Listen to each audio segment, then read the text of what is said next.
Copyright disclaimer. Under Section 107 of the Copyright Act of 1976, allowance is made for fair use for purposes such as criticism, comment, news reporting, teaching, scholarship, education, and research. Fair use is a use permitted by copyright statute that might otherwise be infringing. This content is not made for children and has been created by your girl Anna B. for conversations and to bring awareness to certain cases. Viewer discretion is advised.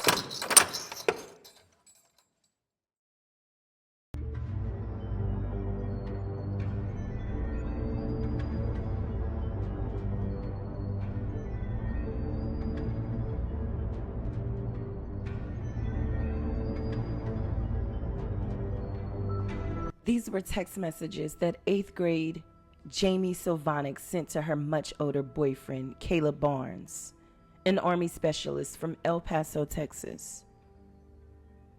Attorney Richard Webster said 14-year-old Jamie was the only one to blame for the death of her mother, Cheryl.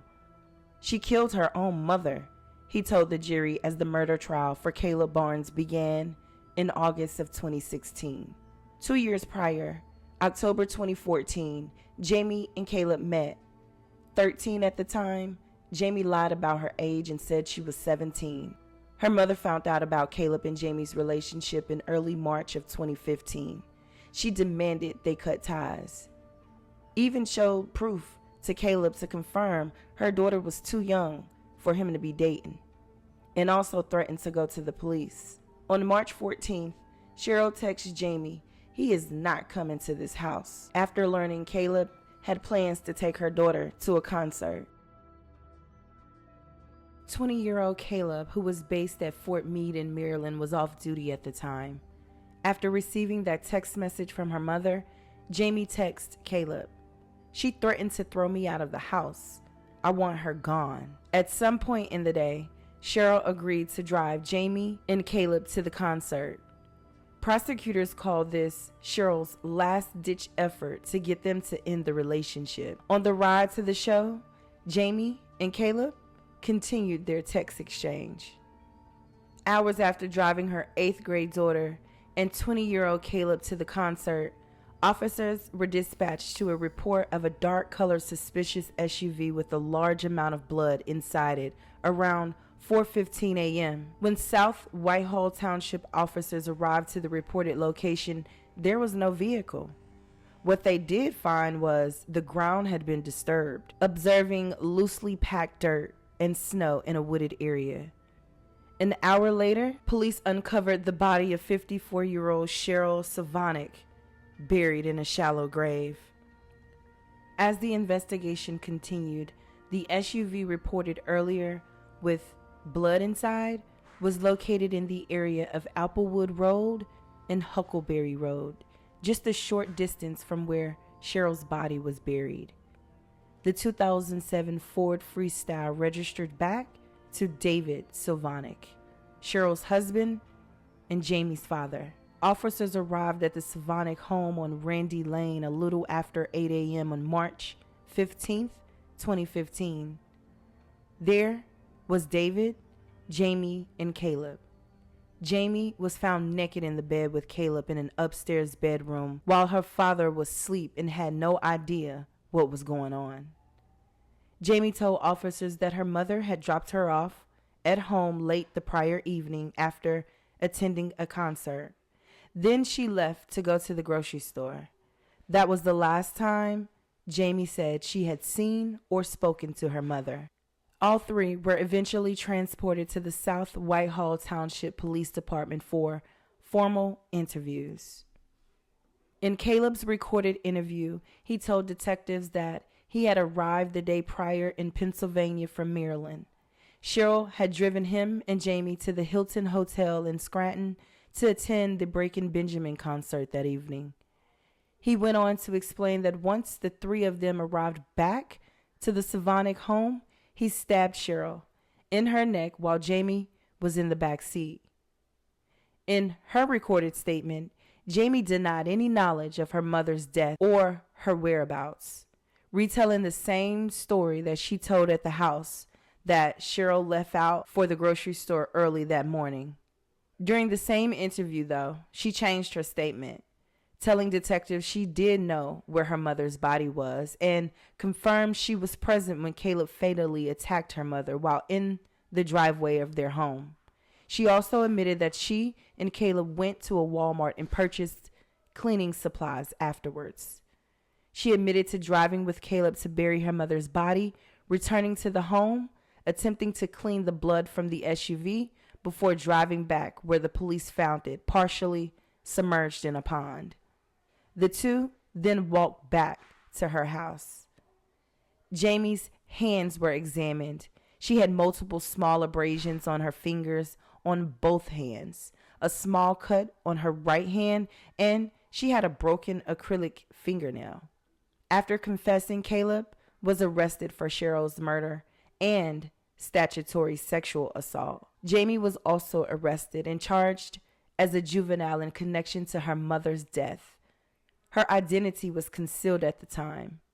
The police continued their investigation. They spoke to one of Jamie's friends who told them she was present in Jamie's bedroom on March 7th, the day after Cheryl met Caleb for the first time.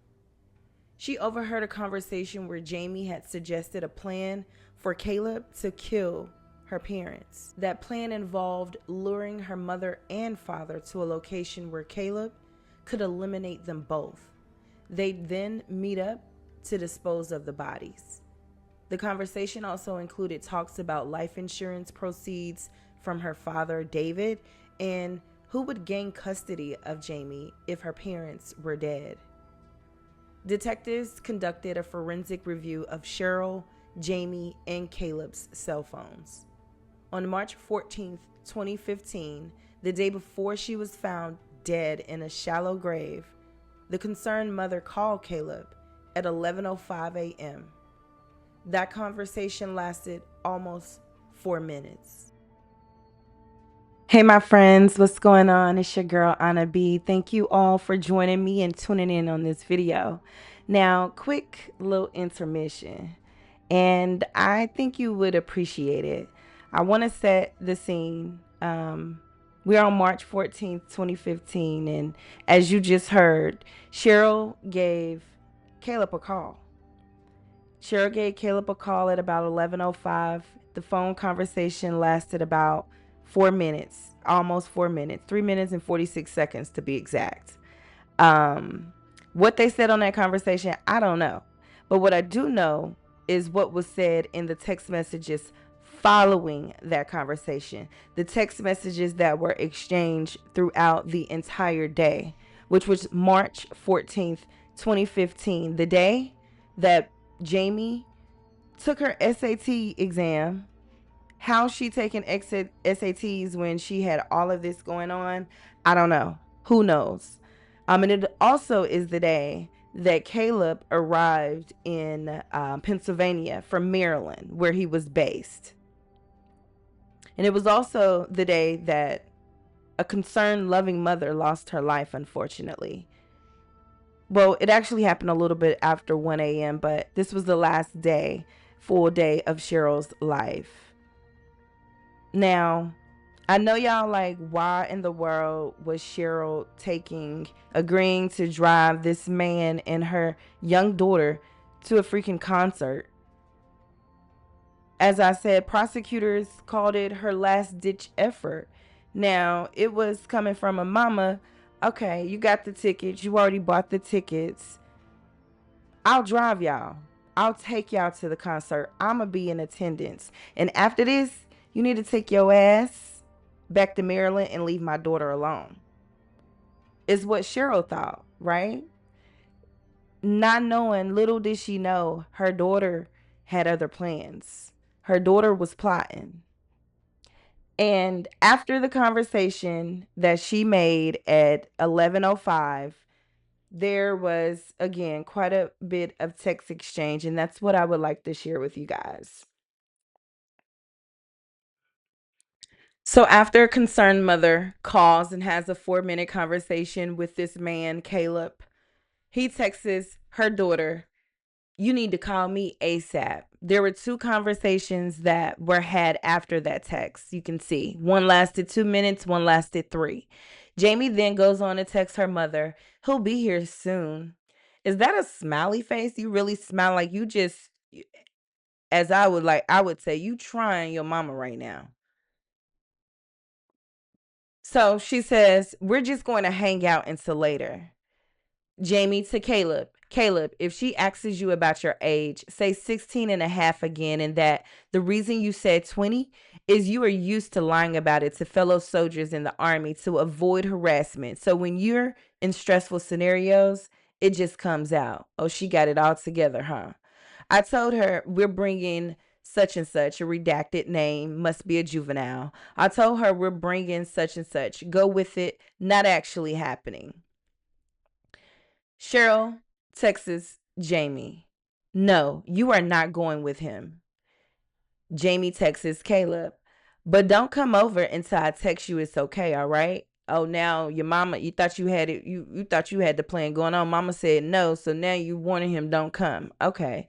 Now, mind you, this is the day, on this very day, Caleb left Maryland and traveled to Pennsylvania. Jamie texts her mom, "Mom, if I can't, I'm going to have a mental breakdown. It will be fine. I need this. If you want to see that concert," Cheryl says to Jamie, "I'm taking you. You can meet him there." Jamie to her mom, "But he and I are hanging out at my house, and I won't be alone in the car with him.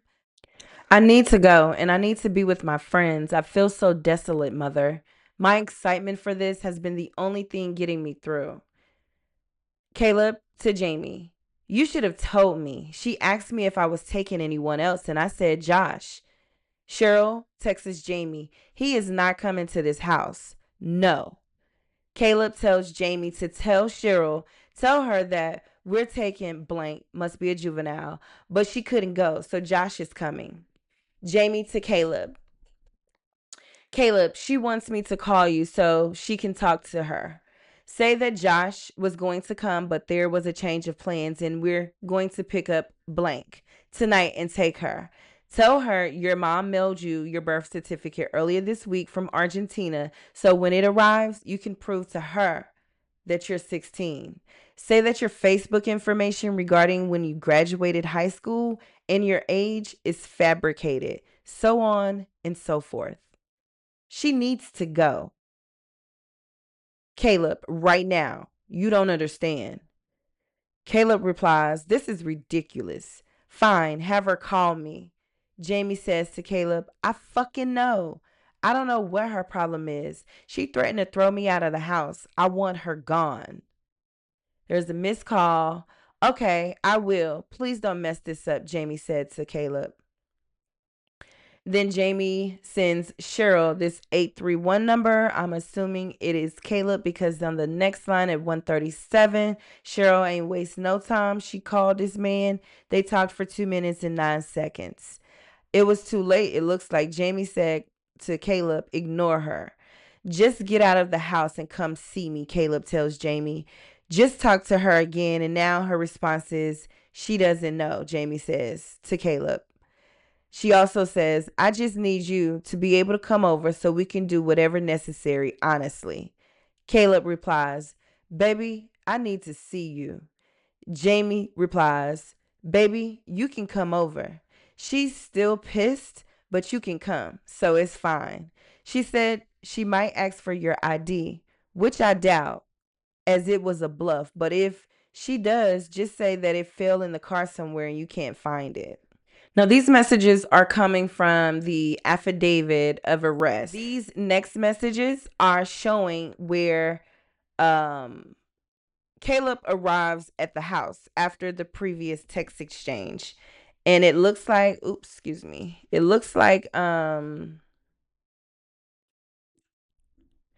like he got there at 1:59. Texas, I'm outside. This is only between Jamie and Caleb, so it won't be no to and from. Caleb says, I'm outside. Jamie says, hold on. My mom's outside, so I'm waiting until she comes back in so I can hug you. I know, I saw her, he says. Actually, I take that back. I'm coming out, but don't touch me or anything until we get in the basement. Get into my basement. Jamie says, wait, I don't see your car. He says, just come outside. Where even are you? She responds, don't do anything, okay? You can see me from your garage door, he says. Tell me where you are. Oh my God, just come outside. I promise I'm here. I'm waiting for her. Okay, I'm by my garage.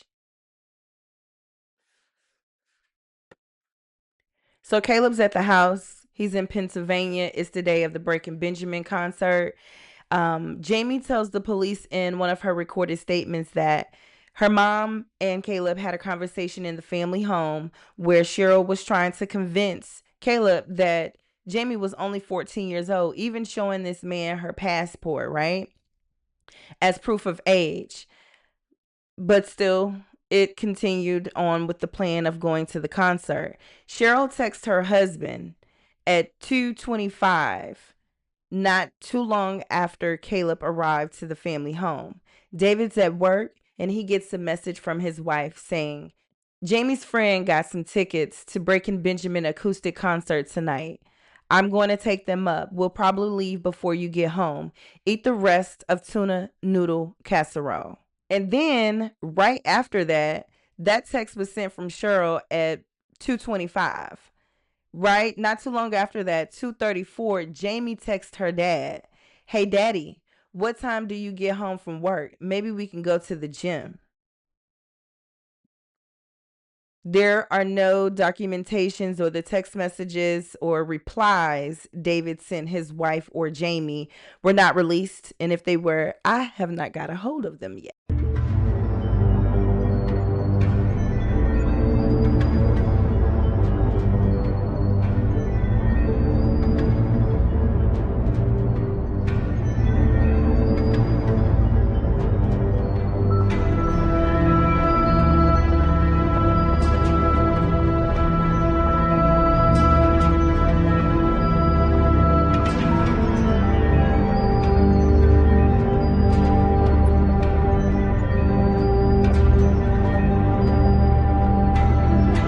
I must add, these are messages that were actually retrieved after being deleted. Jamie texting Caleb, I can't stand her lying to you like this. Caleb, respond to me. Caleb says, we'll talk later. What the actual fuck? She's lying about my age. Just do it. Then they had a 2-minute and 18-second phone conversation. Jamie texts Caleb right afterwards. Caleb, I'm about to cry. What is going on? Please don't leave. Caleb says, she's out here with me.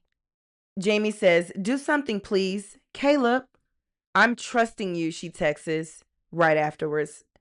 There's no way she could fake a passport, Caleb says. Then they had a 9-minute phone conversation from 5:22 to 5:32. And then a 37-second call. I'm thinking these little short seconds are times that she's calling Caleb and he's not answering, because you can check his temperature. This is his opportunity to get the fuck away. Excuse me. This was his opportunity to do what he knew he should have did, what he knew all along, in my opinion, that this girl was not 17 going on 18. When did she have her birthday? If y'all met in 2014, when the hell did she have her 18th birthday? Come on now. So after the 9-minute conversation, Jamie tries calling him. It looks like 37 seconds. He didn't answer. She texts Caleb. She calls 31 seconds. Now Caleb texts, baby. Jamie has a voice contact for 3 seconds. Can be a phone call. Caleb texts at 5:35, I love you. 5:35 again, Jamie says, where are you? Come in the basement. I need to talk to you.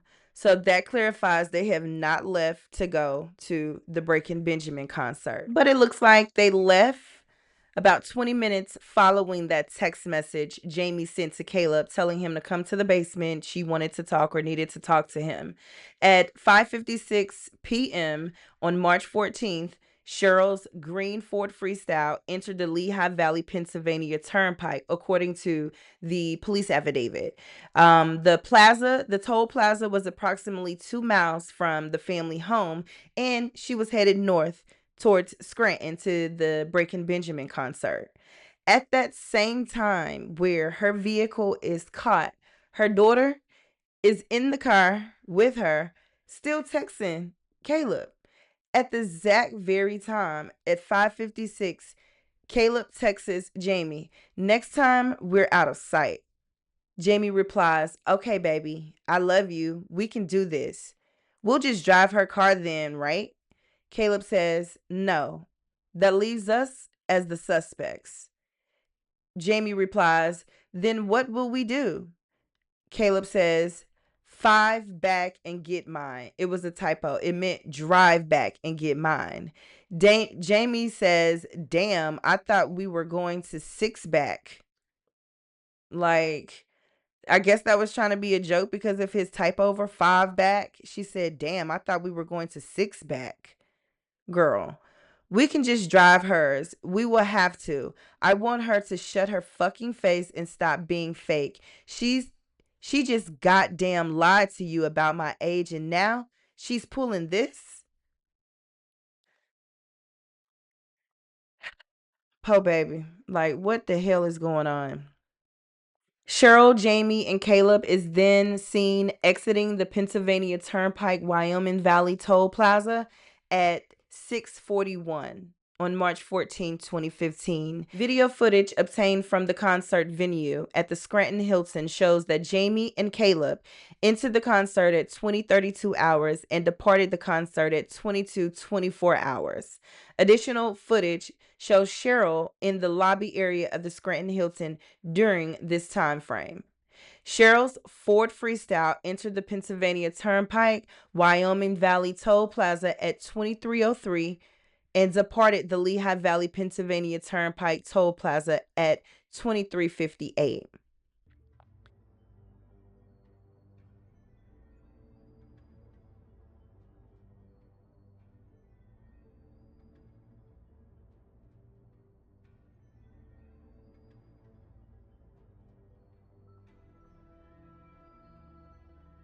Police also spoke with neighbors who remembered seeing a silver Camaro parked in front of the Silvonek home on the evening of March 14th. Multiple neighbors also recalled hearing a car horn blowing erratically for 20 to 30 minutes from a vehicle parked in the driveway. One neighbor reported seeing Jamie walking from the vehicle into the garage at about 1:35 a.m. There was also video footage of she and Caleb obtained from a Walmart on Mill Creek Road in Allentown. The two are seen arriving shortly after 2 a.m. In the footage, Jamie is observed physically leading Caleb by reaching out to grab his arm inside the Walmart. They purchased gloves, bleach, rubbing alcohol, a box cutter, and a file. In the affidavit, police state, at no point does it appear that Jamie is under duress or force from Caleb. After police uncovered the text messages sent by 14-year-old Jamie and other evidence, she was charged as an adult with homicide and criminal conspiracy. Jamie had originally been held at a juvenile facility in Morgantown. She was eventually taken to the Lehigh County jail where Caleb was also being held without bond and facing the same charges. She wasn't in solitary confinement like some juveniles are held in adult facilities. She was held in a cell block with only a few other inmates and remained under constant supervision. The statutory sexual assault of a juvenile charge against Caleb was withdrawn since Jamie was now a defendant in the case. The DA's office said that the Commonwealth could not prove that charge without Jamie's testimony. Jamie's attorney, John Waldron, believed that she was under Caleb's control given their age difference.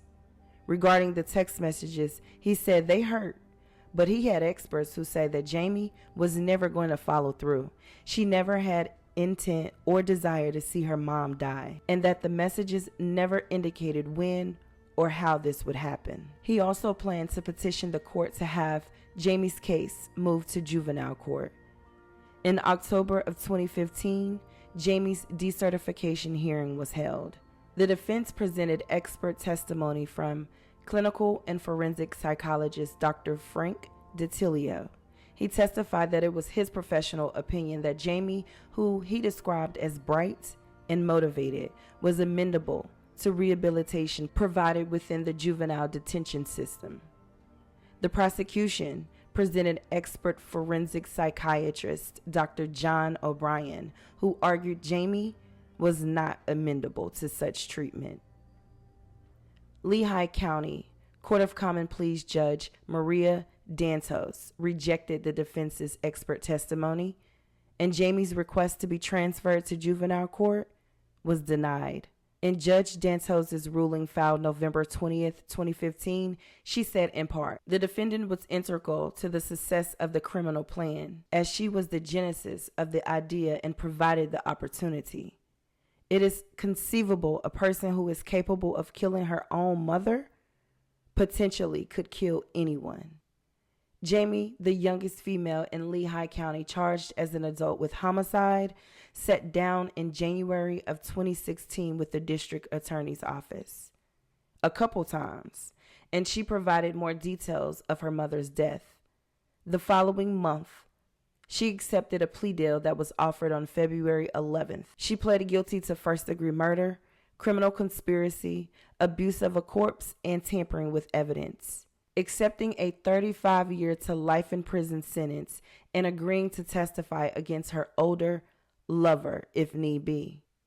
I was a monster. There is no sugarcoating it, and there is absolutely no sympathy. There's no mitigating factors. In my opinion, there's absolutely nothing, Jamie told the court. I spent months lying about what I did. I can't go on with the rest of my life doing that. My mother was the glue that held everyone in my family together, including me. And I can't look at myself in the mirror knowing that, she said. Jamie went on to tell the judge that Caleb did not force her to take part in the slaying of her mother. I did it myself. No one made me do it. I wasn't under the influence of anyone or under any drug or under anything but my own selfishness. I don't care how much time I do, because there is no amount of time and there is no harsh words that can be said about me by any newspaper or any person that can make me feel worse than I do. There is nothing, there is no punishment on earth that can ever compare to how I feel about myself. Jamie also told the judge she realized now that her mother was rightfully concerned about her relationship with Caleb and was only trying to protect her by trying to break it up. But I was so selfish at the time. I was so concerned with my own affairs with him that I didn't view her as trying to keep me safe, as her being a mother. I viewed it as her being an obstacle. She's dead and it's my fault, she said. I can't bring her back, but I can hold on to the hope that I'm going to be able to see her again someday. And one day I'll make her proud and do something for other people. And she'll look at me and say, as she did when she was alive, I'm proud of you. Look how far you've come. Jamie's father and Cheryl's husband, David, also spoke at the hearing. Cheryl was the most unselfish, loving woman in the world. That never should have happened to her, he said. I woke up on March 15th and lost half of my family. The judge reminded Jamie that she'll be almost the same age as her mother when she's eligible for parole. This is how it ends. She was murdered in cold blood by her own child. No one should forget that. She should have had a chance to have grandchildren, but you had plans. She was in your way, As you said, she was an obstacle. From the beginning of the investigation, the former lovebirds provided different versions of events when it came to the details of Cheryl's last moments. One of Jamie's stories was initially that her mother had given them a ride to the rock concert, and at some point on the way home, she made a stop. And when Cheryl returned to the car, she caught her and Caleb having sex. Jamie recalled Caleb grabbing Cheryl in a chokehold from behind, her mother kicking the horn a few times, scratching Caleb before he pulled out a knife, wounding Cheryl. Cheryl's autopsy concluded that the mother had contusions, abrasions, and sharp force injuries to her head, neck, torso, and extremities. She also had defensive wounds to her hands. Now, Caleb told the police that Cheryl had gone into the house once they returned from the concert, and when she came out, that's when she found the two of them having sex. Cheryl first attacked Jamie, and then she attacked him, he said. He admitted to the attack on Cheryl with the knife, but claimed he did so to defend himself. Fast forward to Caleb's 2016 trial. He took the stand in his own defense and gave yet another story. His testimony would come later in the trial, though, after the state played portions of several calls that Caleb made from the Lehigh County jail. In one of the calls, he admitted to killing someone. In a call he made on April 3rd, 2015, he's talking to a man and a woman. "I'm just trying to do the right thing," Caleb says. The woman says, "The right thing would be to tell the truth. Okay? All right? Even if it gets me a life sentence?" Caleb asked. "Be honest with him, okay?" the woman says.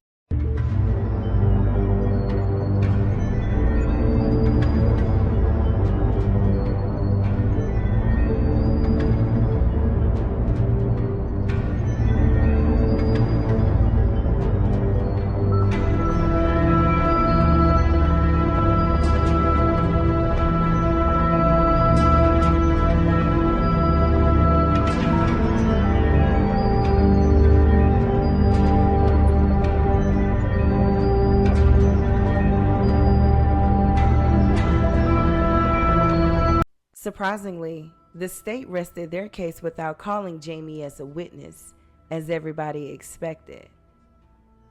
And before calling Caleb to the stand, his defense team called a longtime friend of his. This friend was with Caleb when they met Jamie at a self-help festival in Philadelphia, confirming that Jamie had lied about her age, telling them she was turning 18, and that Caleb gave his real age and showed his military ID. He also testified that it was he and Jamie that actually started texting first, but she was also texting Caleb and began talking to him exclusively. Caleb then started to visit Jamie in Jim Thorpe, where Jamie's grandmother lived, and GPS phone data confirmed that. The friend testified that it became apparent that Jamie was lying about her age and that they tried finding information about her on social media, but had no luck.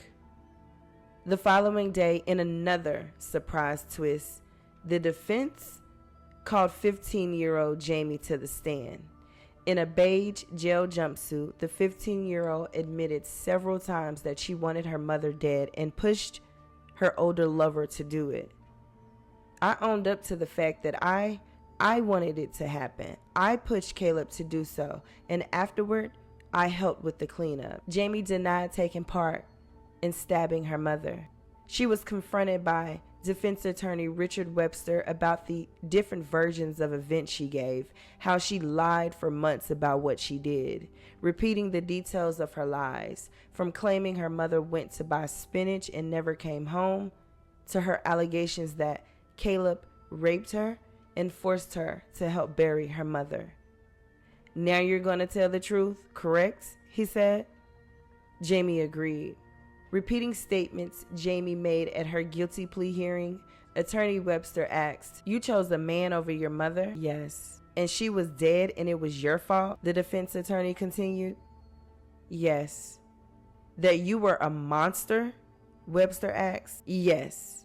Jamie testified to the details on the plot, revealing that she and Caleb talked about it at least once a day after Caleb had been caught in her basement and kicked out of the home. She told the jury the same story that she told police, that Caleb, who was sitting behind her mother Cheryl, and he started to strangle her, and eventually he stabbed her. I didn't have any involvement in the physical act. I believe everything I did is just as bad or worse than the physical act.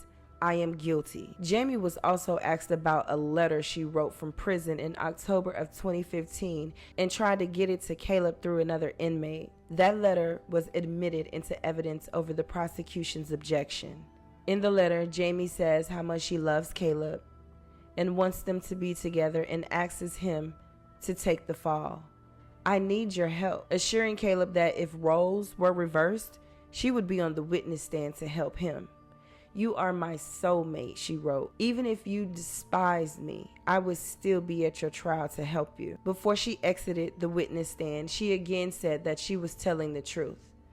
This did happen. I can't hide from it. I'm taking responsibility for my actions, which your client has yet to do. His testimony was that he had fallen asleep in his Camaro parked outside of Jamie's home before he headed back to Maryland. He claimed that he woke up to Jamie banging on his car door, covered in blood, telling him that Cheryl was dead. He said he confronted Jamie about what happened. She said her mom had gone crazy and attacked her. He said that he was about to call 911 and Jamie told him that her mother Cheryl attacked her after she told her that she was pregnant. Caleb testified that they had had sex once and he was Jamie's only partner and the baby was his. Right then, I kind of shut down, he said. I had to help her. I couldn't let her go to prison. I had a family I had to protect. Caleb confirmed they went to Walmart and said Jamie led the way to where they buried her mother's body in the frozen ground. Caleb said as he kicked the snow and mud over Cheryl's body, he said he was sorry to her. I never wanted that to happen to her, Caleb testified. Throughout his testimony, Caleb was adamant he did not know Jamie's real age at the time. You're telling us today you had no idea she was 14? Senior Deputy District Attorney Jeff Deming asked Caleb. Caleb said he did not. Prosecutors say Cheryl showed Caleb Jamie's passport in an effort to break up the couple. In response, he texted Jamie, as we saw, that her mother could not lie or fake a passport. Yet on the stand, the now 22-year-old denied ever seeing the document before the killing. Even when faced with the text messages he sent, Caleb was showed the murder weapon as well. He said it was a knife he had left at Jamie's house the week before the attack. You didn't pick this out special? He was asked. That's a utility knife. That's not a knife for killing someone, was Caleb's response. Closing arguments were presented later that same day. The jury returned a guilty verdict in 4 hours, convicting Caleb Barnes on all charges after his 4-day trial. First-degree murder, conspiracy, abuse of a corpse, and tampering with evidence. He faced a mandatory life sentence without parole. The following month, Cheryl's family would have the opportunity to face the man they knew killed their loved one and, as they believed, had gotten into the mind of her daughter. As seen in the photos, Caleb kept a smile on his face for the cameras, but when he was asked if he had anything to say before the judge in the court, he was mute. Judge Maria Dantos had enough to say for him as she imposed that mandatory life sentence. You have nothing to say, and that's just fine. A person shows their true character when no one is watching. Investigators and prosecutors have shined a light on Caleb's faults. What it showed was your cowardice, your inhumanity, your lack of any decency or empathy, the judge said. The evidence showed that she did fight back hard. She tried, adding that in Cheryl's final moments, she was acutely aware that he and her daughter were murdering her. What a torturous death for a loving mother. Evil has won. You must be removed from society forever. The judge also referenced that Caleb was planning to write a book. No one will care, she said. Cheryl will be remembered with love by all that knew her. You will be locked in a cage for the rest of your natural life. On top of life without parole, Judge Dantos added 22 to 44 years to Caleb's sentence for the additional charges outside of murder.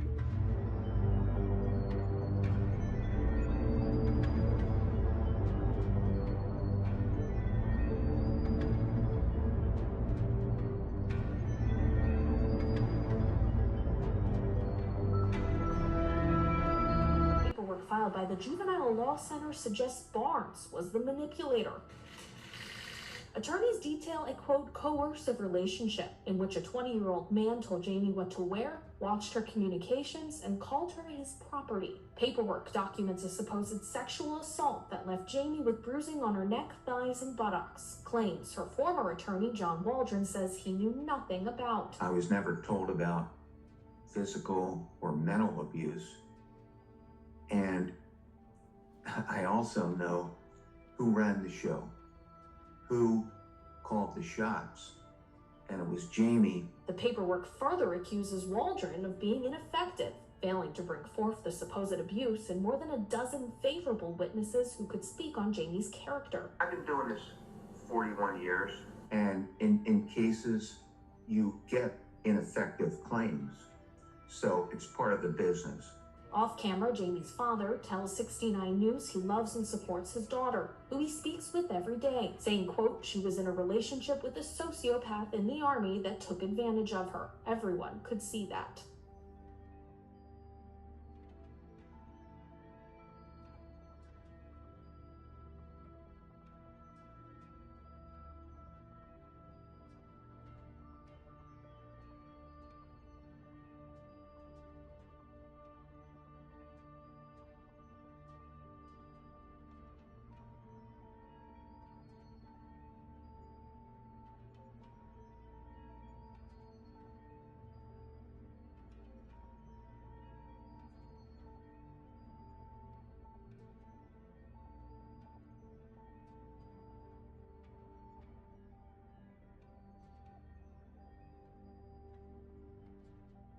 My deepest condolences are sent to Cheryl's family and friends, and may she continue to rest in peace.